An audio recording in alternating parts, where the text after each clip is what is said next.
ఇక జనరల్‌గా వినాయక చవితి అనంగానే చాలా మంది సంబురంగా పండగనైతే జరుపుకుంటారు కదా! ఇక ఉన్నన్ని రోజులు నవరాత్రులు జరుపుకొని మంచిగా పూజలు చేసి, హారతులిచ్చి, ధూపదీప నైవేద్యాలతోటి స్వామివారిని మంచిగా చూసుకుంటా, గొప్పగా అలంకరణ చేసుకుంటా, మండపాలల్లా కళాకాంతులు ఉండేటట్టుగా డెకరేషన్ సెటప్‌లయితే చేసుకుంటారు. ఇంతవరకు మంచిగానే ఉంటది. కాకపోతే ఏదైతే మెయిన్ మూర్తి తీసుకొచ్చేది ఉంటదో గదేనుల్లా విగ్రహం తీసుకొత్తాం కదా! గన్లనే ఉంటది అసలు గొల్లని చప్పుడు.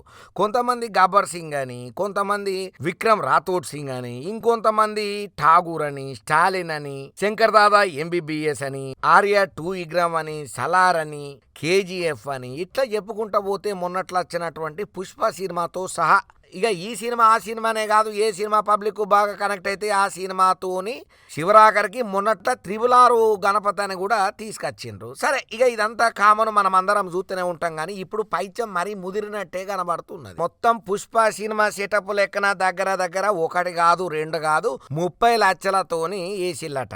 ఇక లోపల అంతా సెటప్ చేసిన తర్వాత ఆ పుష్ప సినిమాల లాస్ట్ ఫైటింగ్ సీన్ ఉంటా చూసినరా, చీర కట్టుకొని అల్లు అర్జునం సార్ చేసే ఫైటింగ్ విన్యాసం, గా విన్యాసంలో గణపతి మహారాజును పెట్టిండ్రు. అరే బాబు, అసలు మీకు బుద్ధి తెలివి ఏమన్నా ఉన్నదారా నాయన? వినాయకునికి చీర కట్టిపిస్తారా? ఎంత తప్పురా మీ సినిమా పైత్యంతోని దేవునికి ఎందుకు లింకు పెడుతున్నారా బాబు? మీ మెదడు మోకాళ్ళకు పోతున్నదా? మోకాళ్ళకెంచి అరికాళ్ళకు దిగుతున్నదా?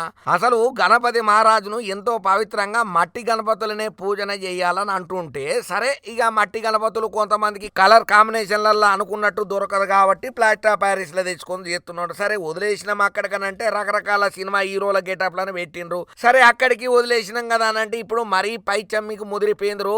మీకు ట్రీట్మెంట్ పక్కా పసర మందు దాయిపోయాలనుకుంటా కారెడ్డాలు ఆడుకుంటా కామెంట్లు పెట్టబట్టిండ్రు చాలా మంది ఇప్పుడు ఈ వీడియో చూసిన తర్వాత.